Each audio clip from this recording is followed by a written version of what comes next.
Cage Minds, Mika Frankl, joined by Manny Muro. Sir, how you doing? I'm well, brother, man. Just sitting here enjoying some of this good Oklahoma sun and the beautiful weather have over here, and it's I'm excited to talk to you again. Couple days out from Bellator 252, gonna be taking on Devin Powell. So how's camp been? How's everything been for the fight and lead up?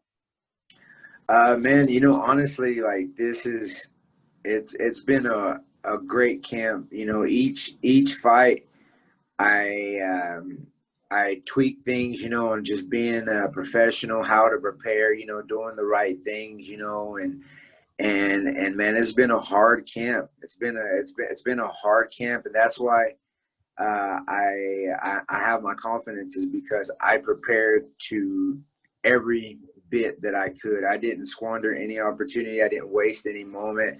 I tried to maximize every opportunity that I had.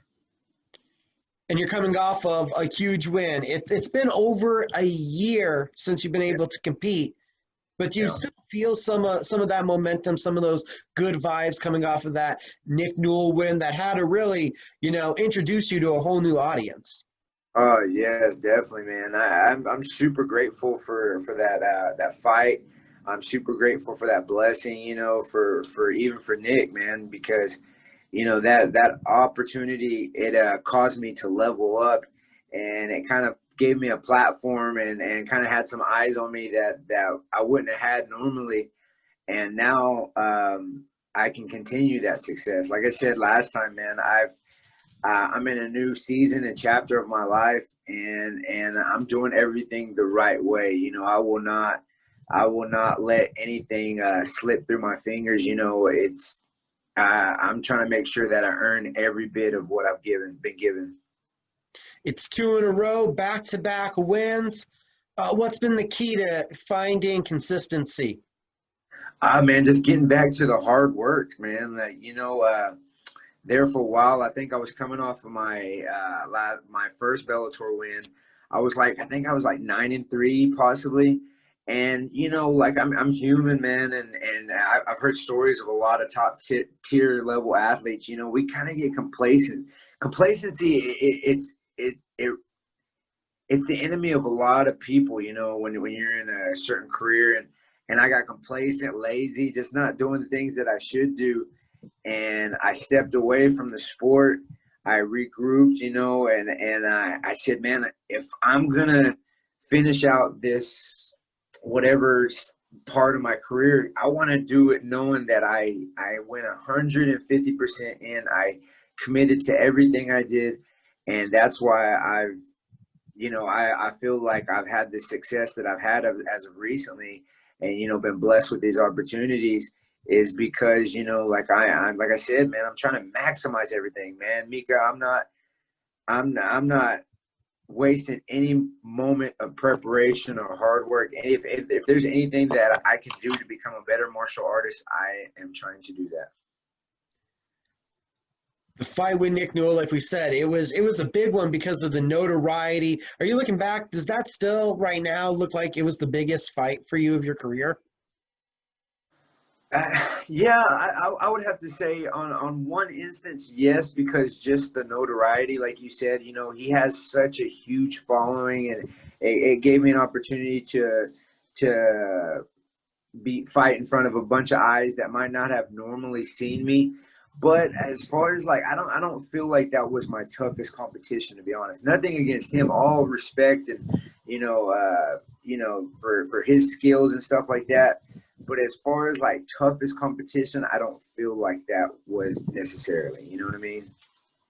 And for this one, Bellator 252, taking on another notable veteran. Devin's been in the octagon. What do you think about this fight? First off, the opposition, a lengthy guy that looks to be good everywhere. Won his first fight in Bellator with a mounted guillotine. So what do you make of the competition here? Man, you know what? I from the moment I got offered this opportunity, I knew that Devin was going to be quality. I knew, of course, you go and check all his stats and stuff like that, and you look him up and stuff like that, and him being in the UFC, he's a tough dude, you know. He's a tough dude. He's going to be there all 15 minutes. He's super well-rounded. But, man, I just honestly feel like it's just I'm a different martial artist. I feel like I have the tools to get my hand raised, you know. Like I didn't downplay any of his attributes, you know. I prepared for all the worst mistakes. And like I said before, man, that's where my confidence comes from. Man, me and my team, you know, over at Jackson Wink, we're diligent about preparation and game planning. And that's where I think, like, this is probably the highest, like, man, you know what I'm saying? Like, it's just, the preparation is key. That's what gives me this confidence. Now, as you've been studying Devin, what have you seen is going to be the most dangerous areas of the fight for you, stuff you got to avoid? I think if I get lazy in the clinch, you know, he's really good with his Muay Thai striking, the closed, you know, his elbows, his knees. You know, if I get to hanging out too long, he's gonna make me pay. And then also his jiu-jitsu, he's really comfortable on his back. You know, that's why I've seen he throws a lot of kicks. You know what I mean? Because he's comfortable, you know, anywhere on the mats. You know what I'm saying? So I've noticed his jiu-jitsu and his clinch striking is really, really high quality. So, you know, if I can stay away from those areas at all possible, man, that'll be great for my game plan. And on the opposite side, yeah, what do you got to do? What are some things that you feel that you have to accomplish to get the victory? Man, you know, honestly, I think first and foremost, I just have to push a gnarly pace. I have to push a hard pace. And that's, you know, that's one of the qualities about being in that elevation in Albuquerque is of course, you know, the cardio aspect. I think, honestly, I'll sit here and say this. I think in the whole Bellator, like in the whole organization, I probably have some of the best cardio. And I stand by that. You know, I don't say that boastfully or anything like that. I just know in my fights, my cardio has never failed me, and it's always been one of my strongest attributes. And I can just grind, man. I think I'm just going to go out there and grind him, you know, just anytime I get a chance to use violence, I'm going to use it, if that makes sense. Does that make sense, Mika? Be as violent as possible out there for 15 minutes.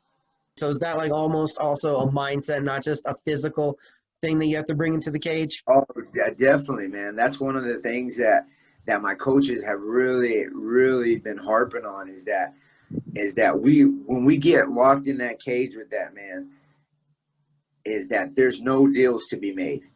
If there's at any point to where I can physically touch him, harm him, inflict damage in any form or aspect, I have to do that. And that's the thing, you know, as fighters, we kind of get into a position, possibly, you know, you get into positions to where, you know, you get clinched up and you kind of break away, you know, both kind of make a deal like, all right, we're going to catch our breath together. And it's like, no, like, I'm going to elbow you. I'm going to knee you. I'm going to foot stomp you. I'm going to try to take you down at every aspect.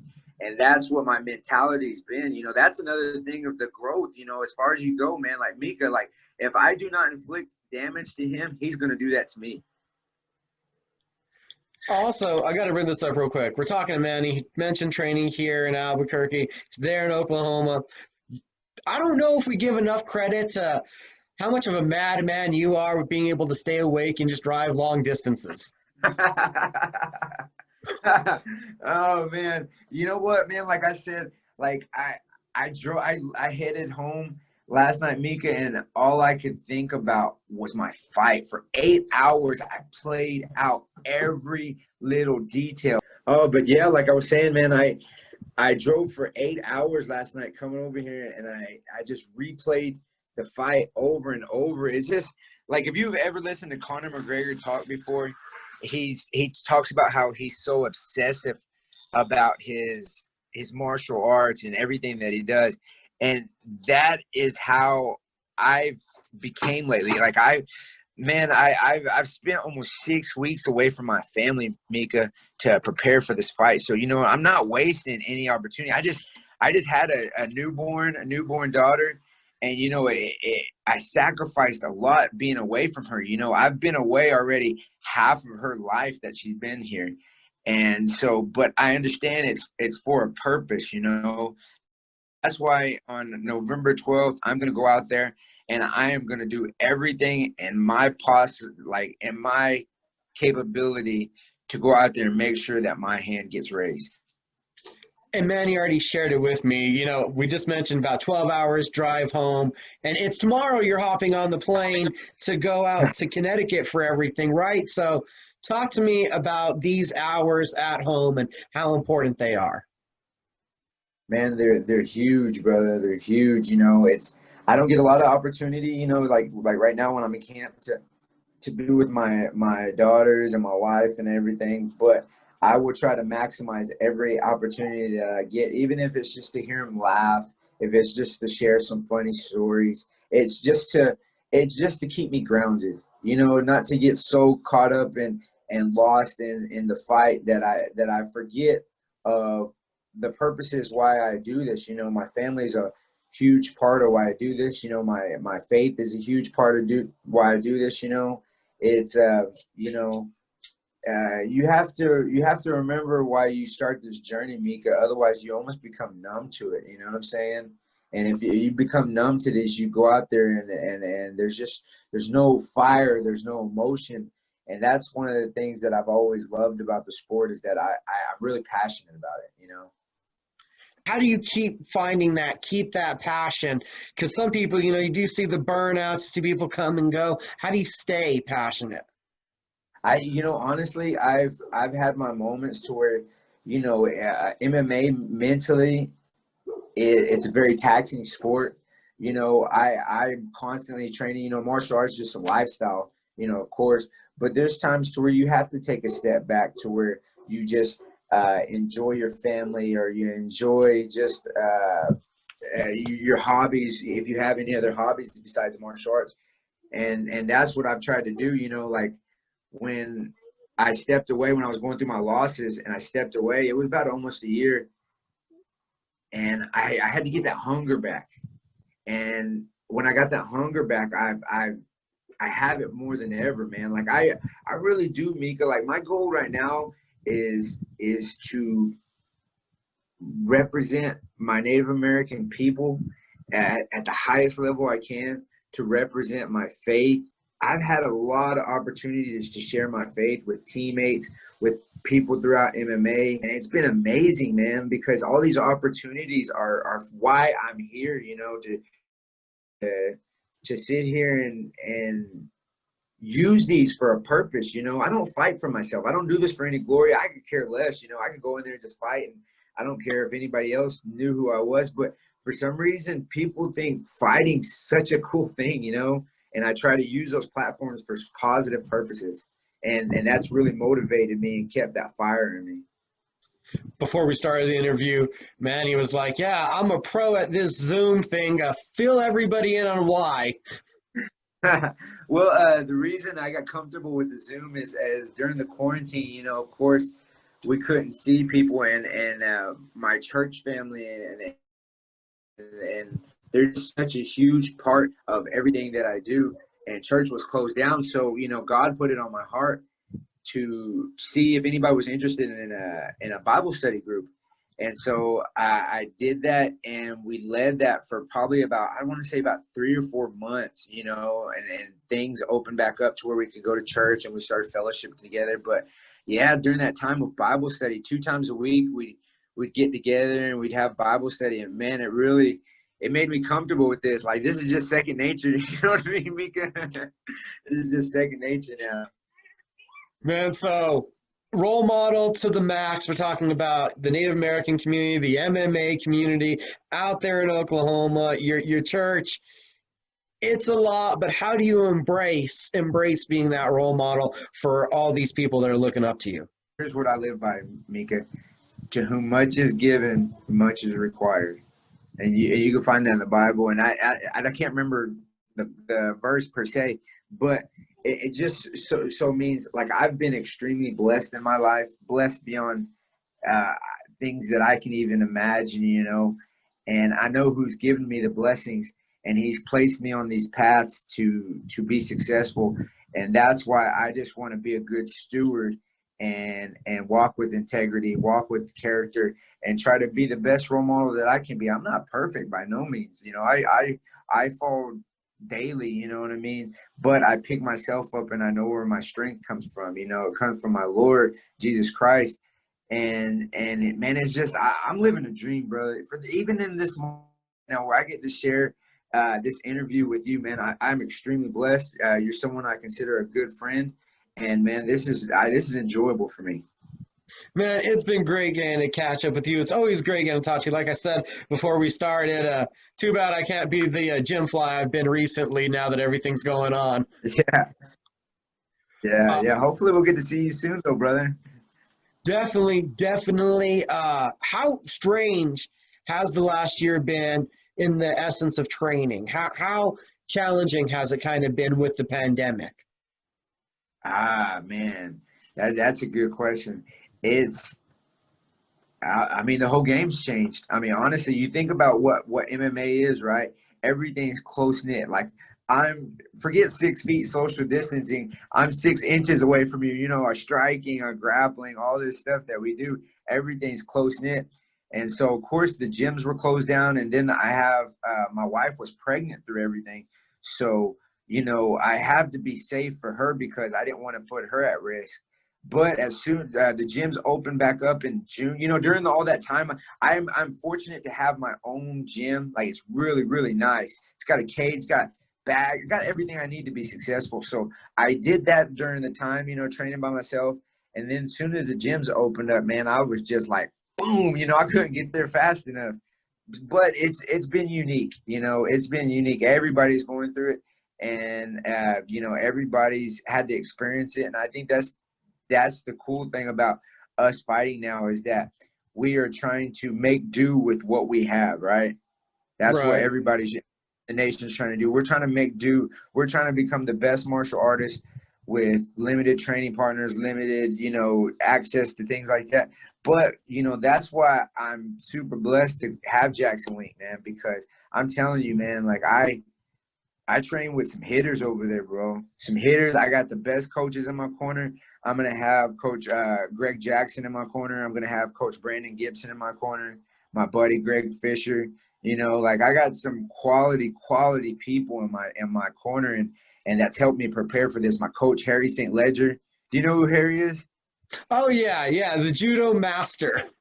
Yes, the sensei. He's a Jedi, man. Shout out to Coach Harry if he sees this. I'm not sure if he will. I love that dude, but man, it's just I've had quality people to help me keep me accountable and make sure I prepare like a total professional. You know.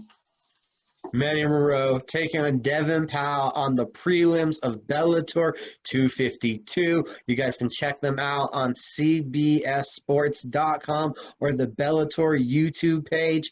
How can everybody keep up and follow you, sir, on social media?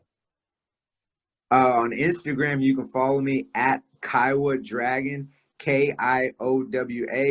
And then on Facebook, you can just find me at Manny the Dragon Muro. Man, I appreciate all the love. I appreciate it, Mika, for your friendship and just always giving me a platform, brother. Great getting to talk to you.